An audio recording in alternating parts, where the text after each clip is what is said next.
All right, core support off. Take a look at these bushings, man. That's just wonderful.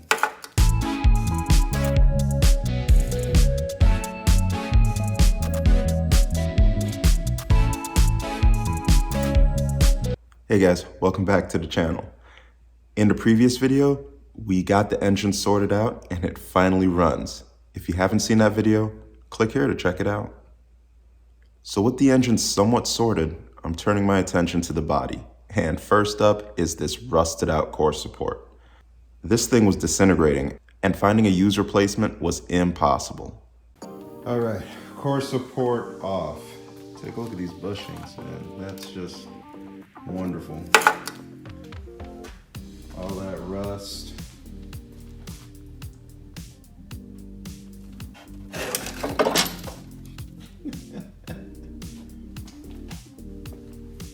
What a great big mess.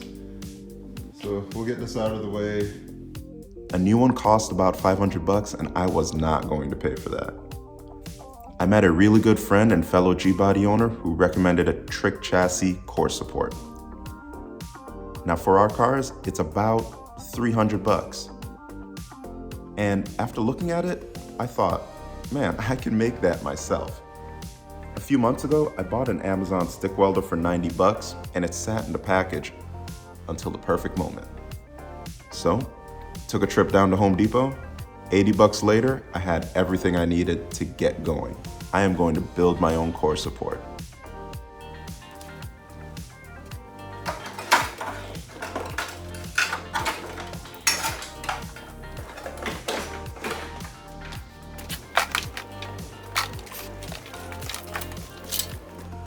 So first things first, I got that old core support out of the way and cleaned up the workspace. You need to be able to plan out your next steps. So there were a couple things that were salvageable and I wanted to put those away just in case I needed them later.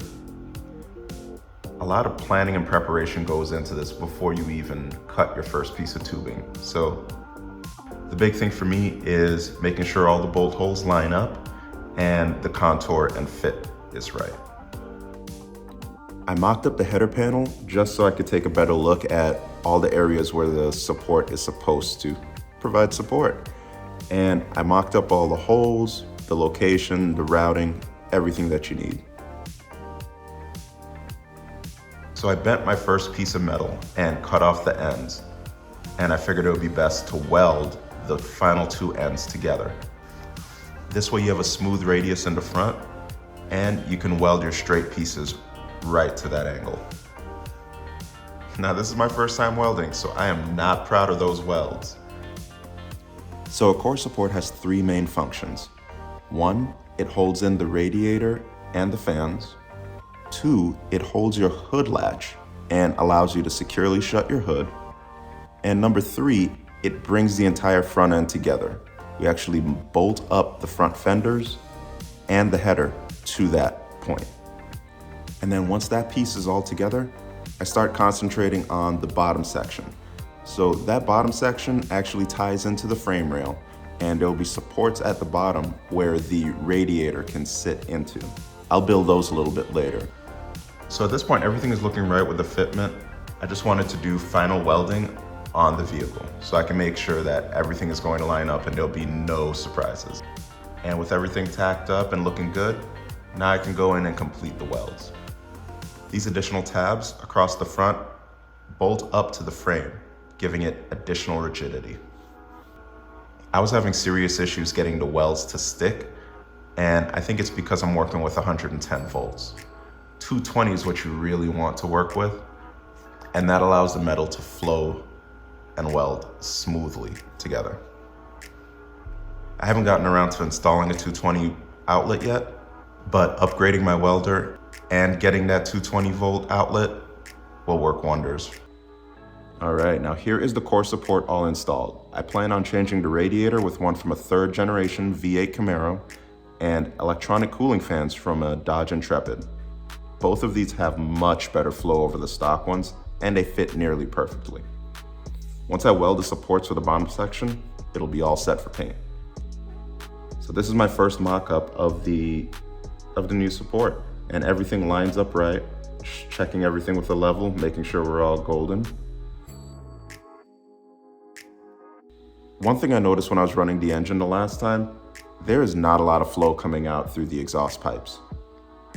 And I figured out why.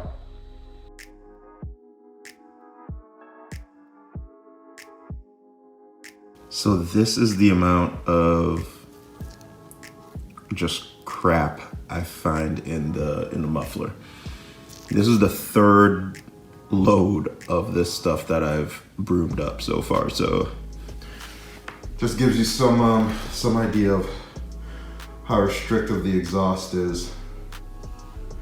And if this existed in the muffler, chances are some of it is all the way back up at the cap. So I'm gonna try to start it up, see what blows out. If I'm still getting like limited exhaust coming out, I'll probably take off the mid pipe and inspect the cat and kind of blow that out too. But just for reference, you see the stubby there. It's just utterly ridiculous how much stuff is in here.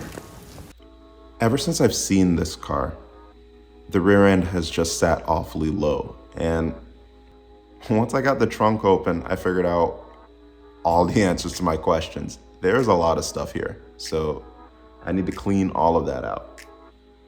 Drilling the trim here would be a bonus, but not required.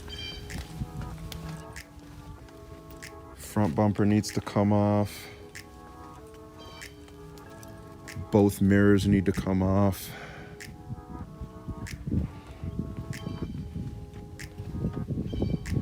I also have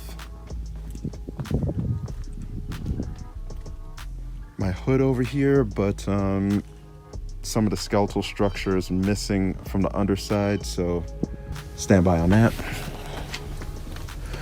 Maybe instead of taking off the front bumper, I could just remove the trim rings, the lights, and the bottom part.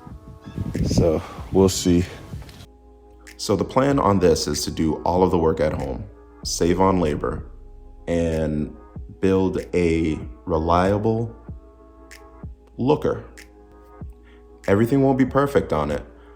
So as these cars appreciate in value, then we have the opportunity to continue building and make it into the best Grand National that it could be. And for that to happen, we have to strip everything down. So tail lights, rear bumper, trim, front bumper, doors, seals, all of that has to come off.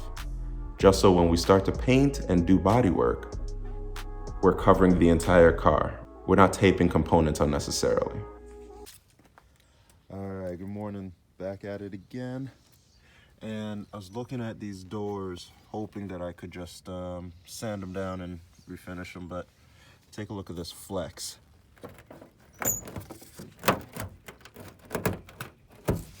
So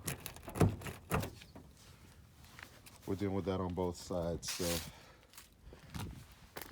I know the sun is poor, but what I'm about to do is I'm going to take both doors off,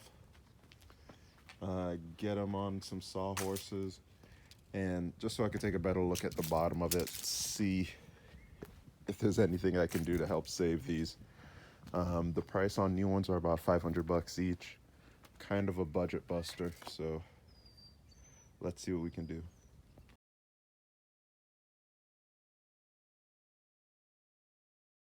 We are repair monsters, and we'll fix things that you broke. So call us if your clock is stopped or your chimney won't smoke.